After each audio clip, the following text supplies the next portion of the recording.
하나님의 말씀 마태복음 12장 46절 말씀 보시겠습니다. 마태복음 12장 46절입니다. 예수께서 무리에게 말씀하실 때에 그의 어머니와 동생들이 예수께 말하려고 밖에 섰더니 한 사람이 예수께 여짜오되 보소서 당신의 어머니와 동생들이 당신께 말하려고 밖에 서 있나이다 하니 말하던 사람에게 대답하여 이르되 누가 내 어머니이며 내 동생들이냐 하시고 손을 내밀어 제자들을 가리켜 이르시되 나의 어머니와 나의 동생들을 보라. 누구든지 하늘에 계신 내 아버지의 뜻대로 행하는 자가 내 형제요 자매요 어머니이니라 하시더라. 50절까지 봉독해 드렸습니다. 우리가 성경을 읽을 때에 한 문단이 있습니다.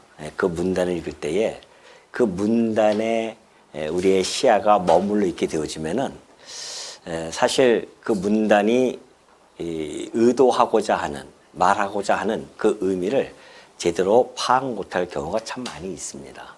그렇기 때문에 성경은 전체적인 구조 속에서 우리가 해석을 해야 우리가 바른 해석으로 갈 수 있다는 것이죠. 예를 들어서 지금 기독교에서 떠져나간 이단들의 사상들을 보면은 항상 부분적인 해석에 머물러서 거기에 천착해가지고서는 더 넓게 보지 못함으로 말미암아 성경을 곡해하는 경우가 참 많이 있습니다. 그렇기 때문에 우리는 오늘 지금 마태복음이죠. 성경은 크게 구약과 신약으로 이렇게 나눠져 있습니다. 예수님이 오신 기점으로 해서 구약이라고 하고 이제 신약이라고 그렇게 이야기하는데 우리는 지금 이 마태복음이라고 하는 내용을 상고하고 있죠. 그 중에 이제 12장, 요 부분에 12장입니다. 12장 지금 46절부터 50절까지 우리가 지금 살펴보고 있는데 이 46절부터 50절까지의 내용은 요 부분에서만 해석이 되어져서는 안 된다는 거죠. 그 앞뒤 문맥을 먼저 바라봐야 되고요. 더 나아가서는 마태복음이 무엇을 이야기하고자 하는 중심 주제가 무엇인지, 더 나아가서는 신약 그리고 성경 전체가 무엇을 이야기하는지에 대한 것을 정확히 잡지 않고서는 이 해석이 들어가면 안 된다는 겁니다. 그래서 우리 교회가 지향하는 해석 방법은 이 성경 전체의 중심 주제를 우리는 이미 알고 있죠. 그 중심 주제. 성경에 있는 대로 구약은 오실 메시아를 증언하는 것이고 신약은 오신 메시아를 증언하는 내용입니다. 그래서 결국은 우리가 하나님이 여호와라는 사실을 우리가 그 계시를 얻게 되어지죠.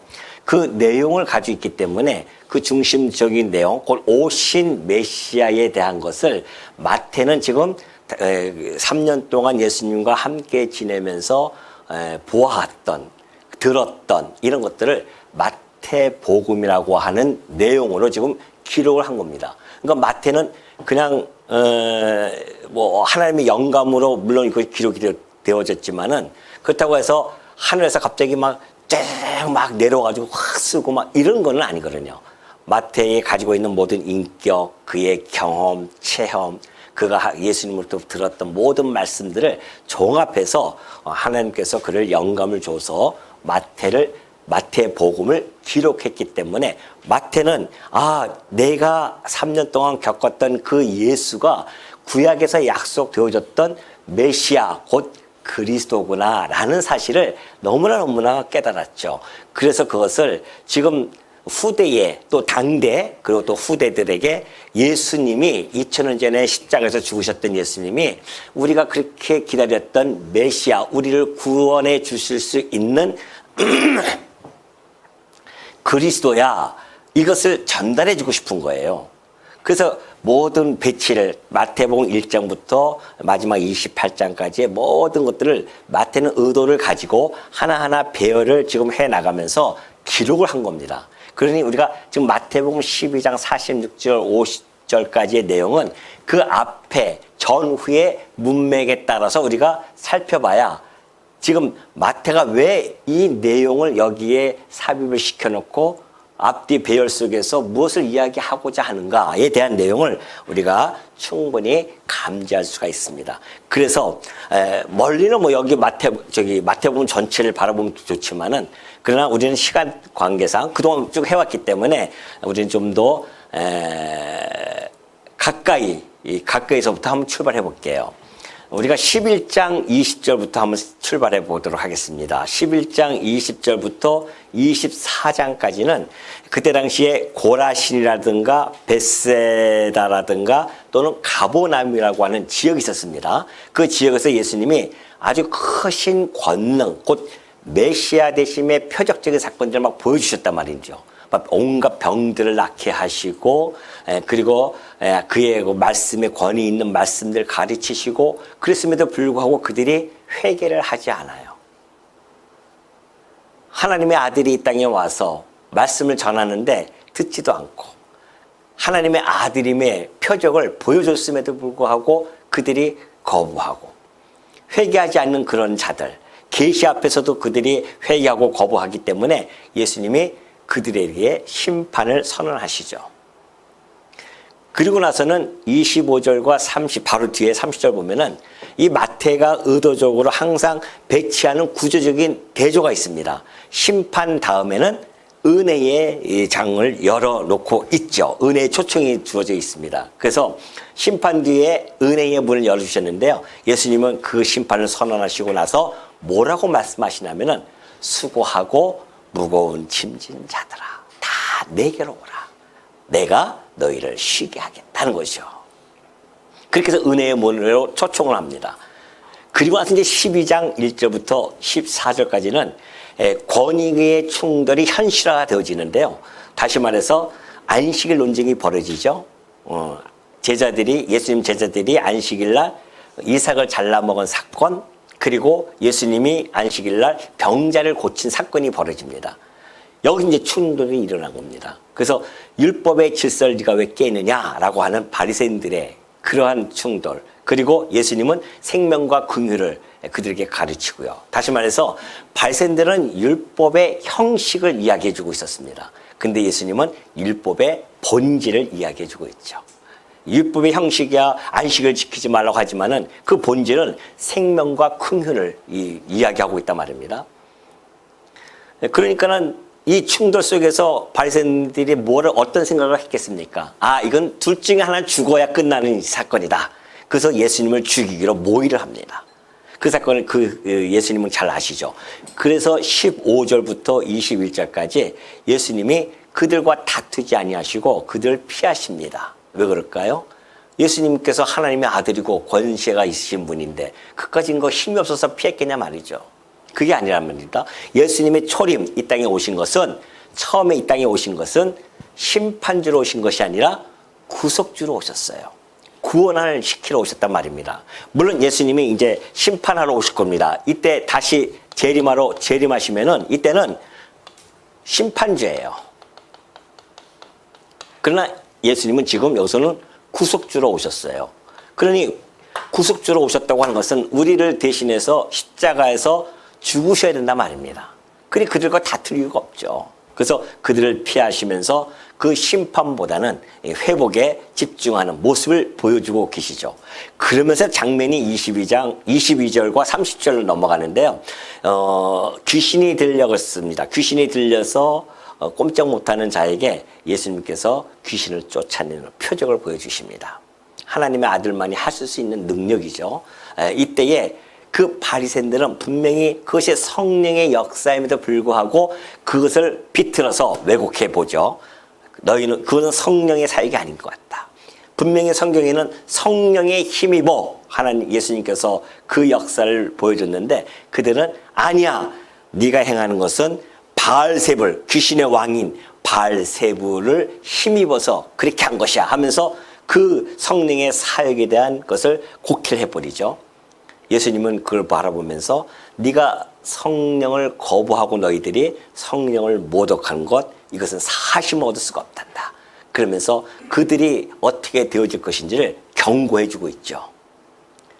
그리고 나서 이제 지난주에 우리가 배웠던 것이 성령을 거부하고 회개가 없는 이 종교인들의 결말이 어떤 것인가를 보여주죠. 역시 뭐예요? 심판이다. 겁니다. 이것을 빈집의 비유를 들어서 설명해 줬습니다. 예수 그리스도를 거부하는 자들, 성령을 거부하는 그 빈집에는 사단이 반드시 그 안에 또아리를 들어가지고서는 그 안에 들어와서 결국은 그들을 멸망에 이르게 한다는 거 알겠습니까? 유대인들이 당시에 예수님을 거부했죠. 성령을 거부했습니다. AD 70년에 그죠? AD 70년에 어떻게 합니까? 유대인이 멸망을 당해요. 그 심판을 경고했단 말입니다. 그리고 나서 오늘 이 본문의 내용이 소개가 되어진 겁니다.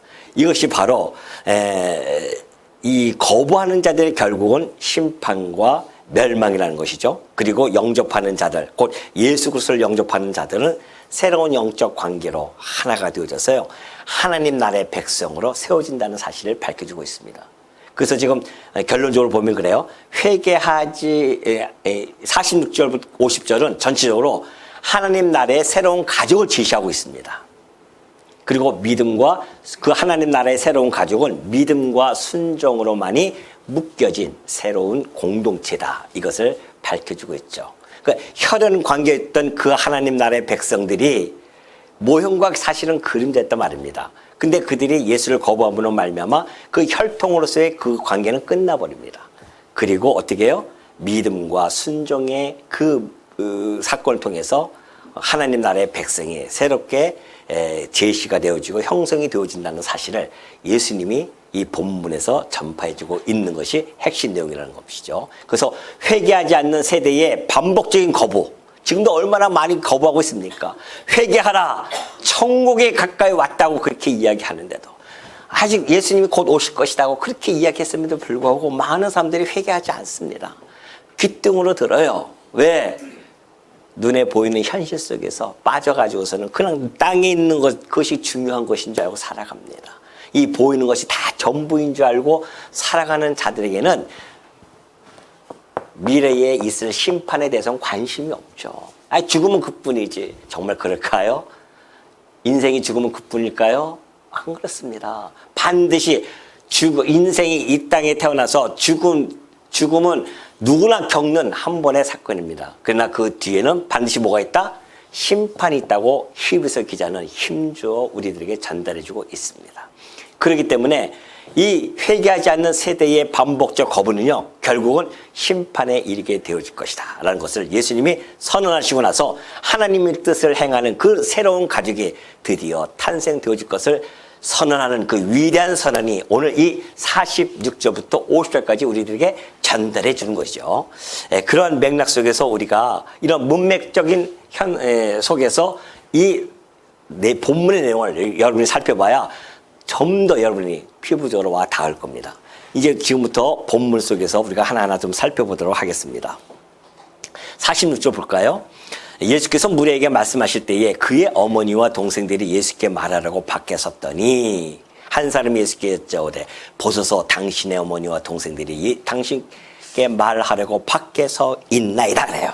자, 지금 예수 그리스도 안에 있는 자들이 있었어요. 그리고 지금 밖에 있는 자들이 있습니다. 지금 마태는요, 밖에 있다고 하는 이 단어를 그냥 단순하게 위치적인 선정을 가지고서는 이야기하는 것이 아닙니다. 분명한 의도가 있어요. 이건 상징적인 언어입니다.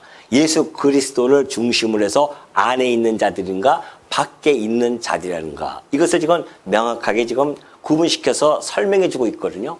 다시 말해서 밖에 있는 자들이 지금 누굽니까? 누구예요? 예수님의 혈통이에요. 예수님의 형제들이란 말입니다. 어머니와 더불어서 형제들이 와 있어요. 근데 이 안에 있는 자들은 지금 누가 있습니까? 제자들이에요.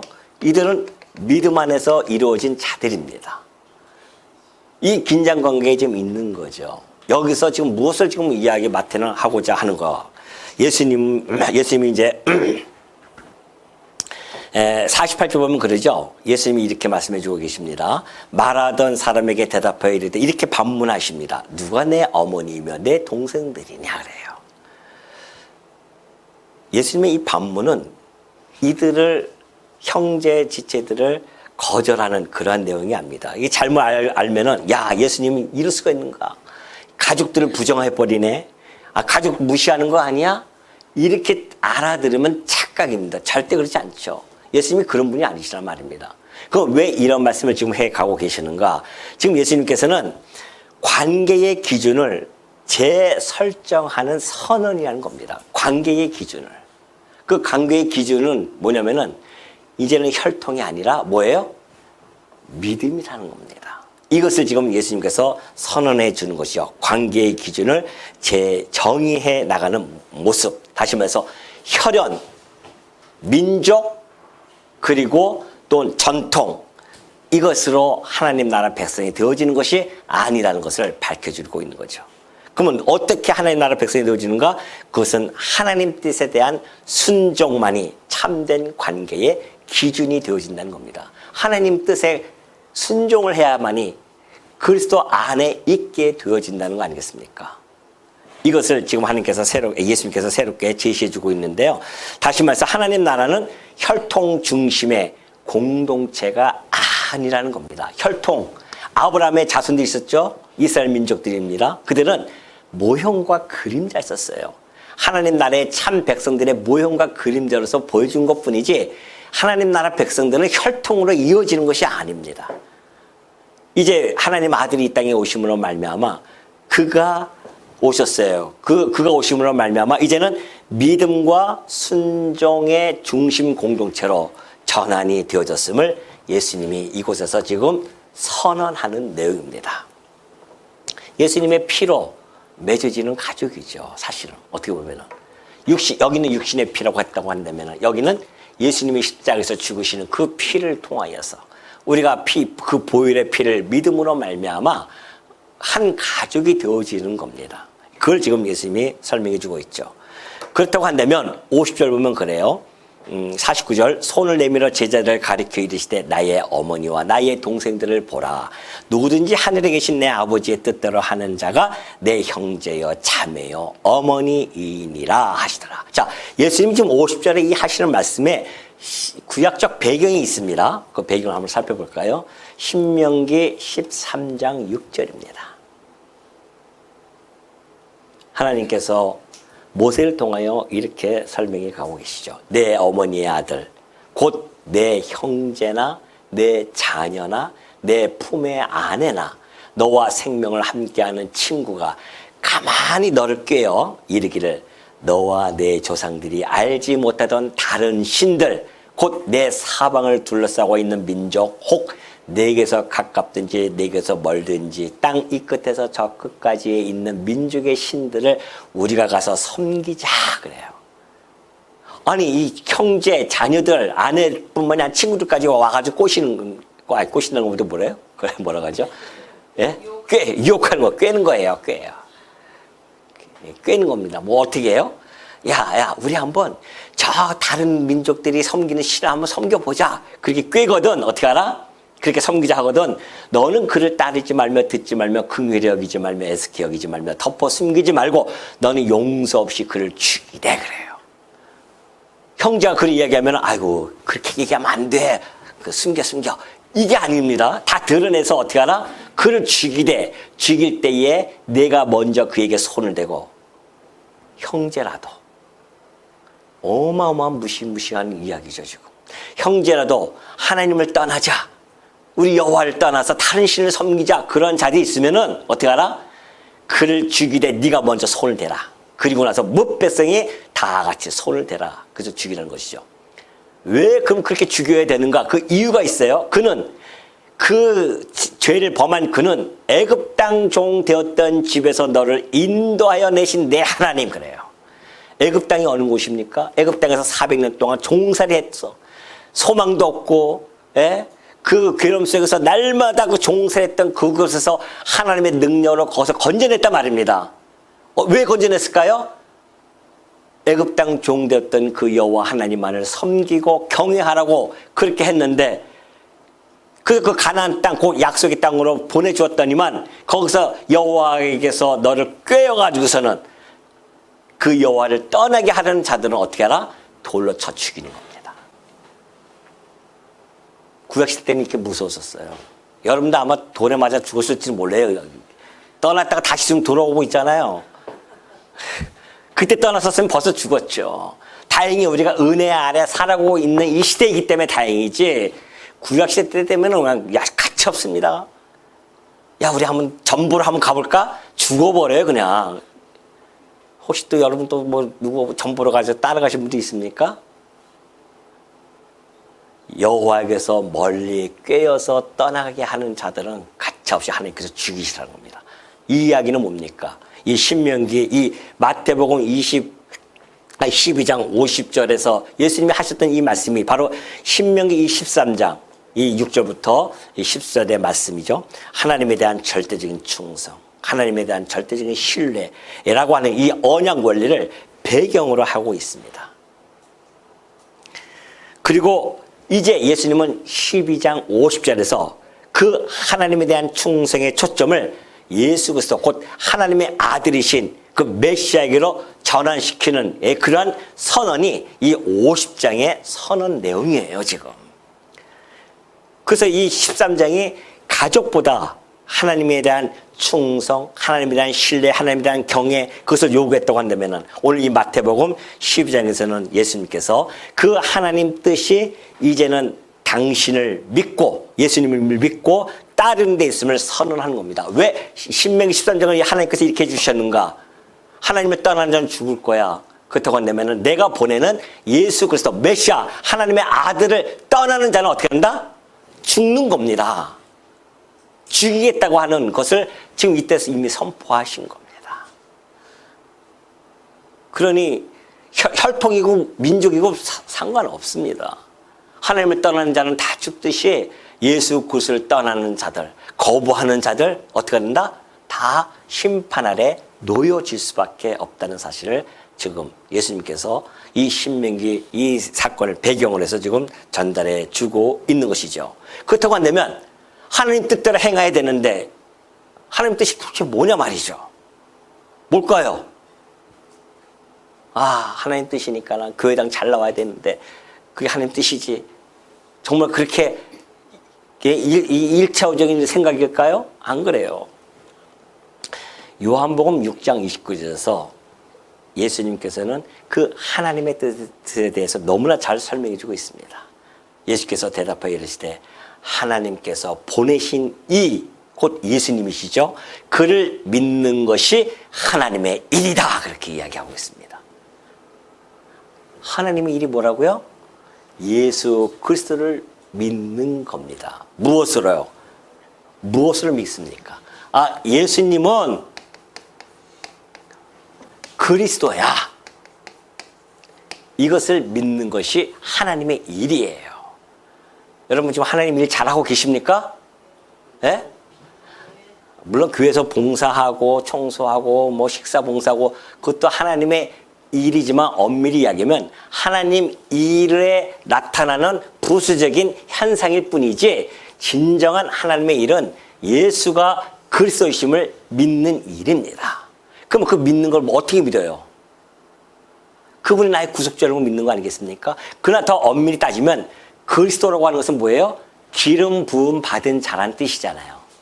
그러면 구약시대 때 기름 부음 자들이 세 부류가 있었습니다. 그게 어떤 부류죠? 첫 번째, 왕이에요. 왕들에게 기름을 부어서 이는 내가 하나님께서 세운 왕이야 라고 하는 것을 증명해 주는 거죠. 그 왕에게 기름을 부었습니다. 구약시대 때. 또 하나는 부류가 있어요. 선지자들에게 기름을 붓습니다.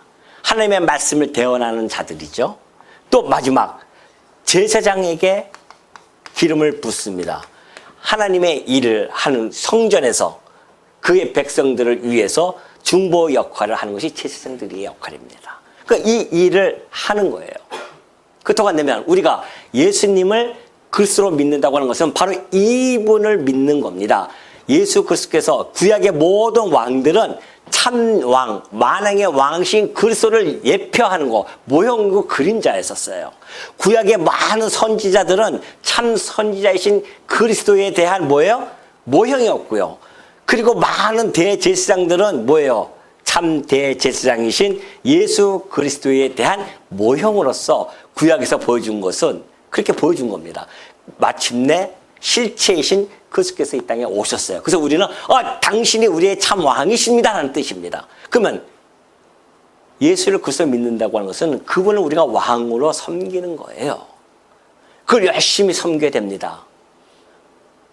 백성은 왕을 섬기는 자들이 백성이죠. 신하들 다 왕을 섬깁니다. 일반 계시를 이미 보여줬어요. 특별 계시 속에서 우리에게 만왕의 왕은 우리들의 전부입니다. 그래서 우리는 죽든지 뭐예요? 살든지 어떻게 해요? 오직 누굴 위하여? 왕을 위하여, 우리 주의를 위하여 살아가는 자들입니다. 여러분들은 이제 죽든지 살든지 먹든지 또 마시든지 누굴 위하여? 우리의 왕을 위하여 살아갑니다. 왕은 당신의 백성을 뭐 할 책임이 있습니까? 보호할 책임이 있고요. 인도해 주시고 하나님께 우리의 왕이 우리를 이 땅에서 끌고 가십니다. 우리는 그걸 믿는 거예요. 그러면 왕이 능력이 없습니까? 우리의 왕이 능력 없는 왕이에요? 아니잖아요. 만왕의 왕입니다. 그 능력과 권세가 있으신 분이 우리의 왕이에요. 우리는 그걸 믿고 살아가는 자들입니다. 그러면 나의 머리털까지 세신바 되어주시는 우리의 왕, 나를 인도하는 왕, 지금 이 땅에서 나를 끌고 가시는 왕, 그 왕을 섬기며 살아가는 자들이 왜 염려하고 걱정하냐 말이죠. 왜 그럴까요? 왕 같지가 않은 거예요. 예수를 그리스도를 믿는다고 하면서 왜 왕으로 섬기지 못하냐 말이죠.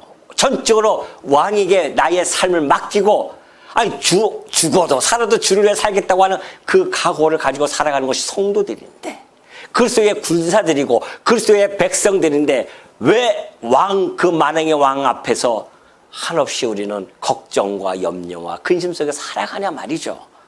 그게 믿는 거예요 지금? 입을 조금씩 다물기 시작하시네. 아까는 막 하나님 일이 막 믿는 거야 하더니만 내가 정말 그렇게 지금 믿고 있는가? 내 삶을 전적으로 하나님께, 우리 주 예수 그리스도께 맡기고 살아가고 있는가 나는 지금? 그게 하나님의 일입니다. 걱정 근심하지 않는 것, 그것이 하나님의 일이에요. 염려하지 않는 것, 무엇을 먹을까 마실까 염려하지 않고 오로지 내 만왕의 왕이신 그리스도만을 바라보면서 죽든지 살든지 먹든지 마시든지 내가 주를 위하여 살아가겠나이다. 이것이 예수를 그리스도로 믿는 하나님의 일입니다. 선지자로 믿는 거예요. 우리는 선지자가 뭐예요? 진리로 인도하시는 자들입니다. 하나님의 말씀을 전해서 진리로 인도해요. 근데 우리의 선지자는 뭐예요? 진리 그 자체예요. 진리를 알지니 진리가 뭐 어떻게 해요? 자유함을 준다고 했습니다. 우리가 진리 안에, 그리스도 안에 있는 자들은 자유함을 누리는 겁니다. 방종으로 빠지는 게 아니라 자유함을 누려요. 죄로부터의 자유함이 있습니다. 더 이상 정죄하지 아니하시는 그리스도 안에 있는 자들이기 때문에 그래요. 그러니 여러분들, 우리가 선지자 하나님의 말씀을 가지고서는 살아가는데 하나님의 이 선지자 진리 안에서 열심히 살아가야 되는 것, 진리를 탐구하고 진리를 따라가는 것, 이것이 하나님의 일이란 말입니다.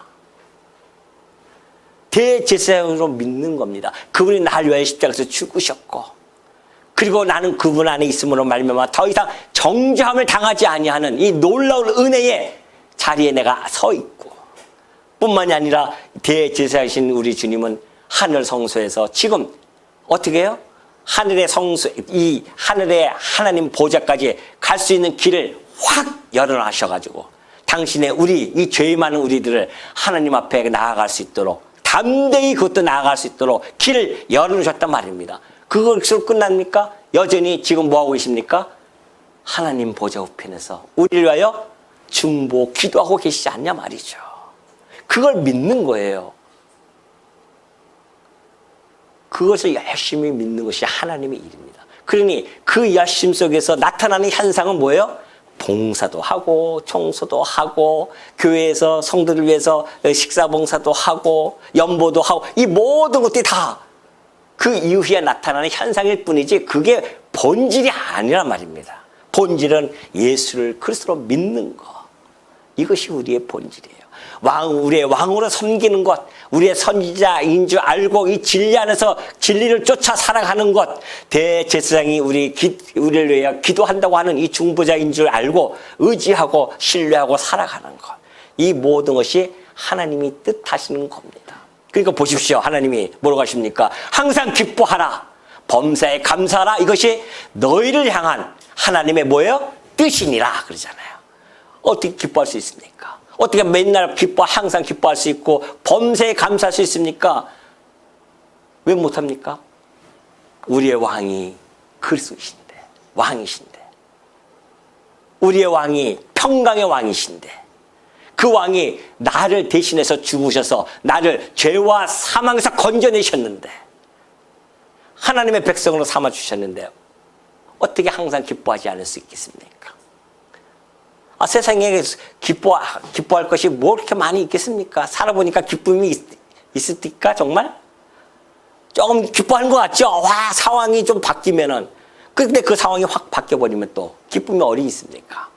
슬픔이 또 오잖아요. 세상이 주는 기쁨은 그래요. 가변적입니다. 그러나 오늘 하나님이 주시는 우리의 기쁨은 불변하다니까요. 변하지 않아요. 그걸 우리가 소유하고 있는 자들입니다. 그걸 놓치고 살아가면은 바보라고 하는 거예요. 그래서 그걸 놓치고 살아가면 그걸 누리고 살아야 되죠. 이 땅에서 기쁨과 즐거움과 희락을 누리면서 살아가는 거. 그 성도의 삶이란 말입니다. 근데 성도의 삶은 항상 얼굴에 환하게 펴 있어야 됩니다. 근심 걱정거리가 있으면 우리의 왕께 맡기시라니까요. 왕이 책임져 주신다고 했는데.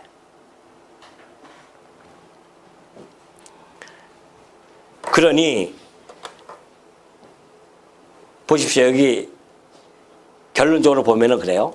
자, 오늘 이 본문의 결론입니다. 예수님이 하시는 말씀에. 자, 하나님 나라의 백성 규정이 변화가 되어졌다는 것을 선언합니다. 지금 엄청난 선언이죠.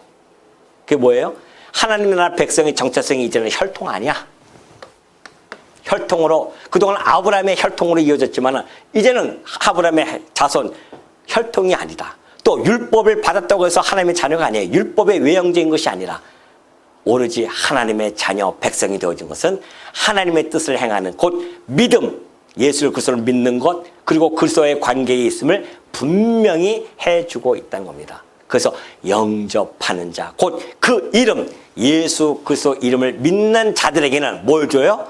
하나님의 자녀가 되는 권세를 주십니다. 오늘 여러분들이 예수 그리스도를 믿음으로 말미암아 하나님 자녀가 되어졌어요. 그러나 하나님 자녀가 되어지는 세상에서는 이방돼 가지고서는 그 집 자녀야 이게 아니라니까요. 그 자녀 앞에 뭐가 있어요? 권세가 주어집니다. 하나님 자녀의 권세는 세상의 그 어떠한 권세가 비교할 수 없는 어마어마한 권세입니다. 영원한 하나님 나라를 기업을 상속받을 수 있는 권세예요. 여러분이 무엇이건데 죄 가운데서 뒹굴고 살아가는 여러분들을 하나님께서 부르셔서 당신의 자녀의 권세를 주셨냐 말이죠. 예수님의 이 위대한 선언이 오늘 여러분을 이 자리에 앉게 한 거 아닙니까? 이 선언이 없었다고 한다면 우리는 이방에서는 예수님 밖에서 죽는 자들이에요. 예수님 안에 있어야 된단 말입니다. 근데 이 예수님 안에는 혈통이 아니에요. 만약에 혈통이라고 한다면 우리는 못 가죠. 우리는 당군 조상인데, 당군 혈통인데. 아브라함의 혈통이 아니잖아요.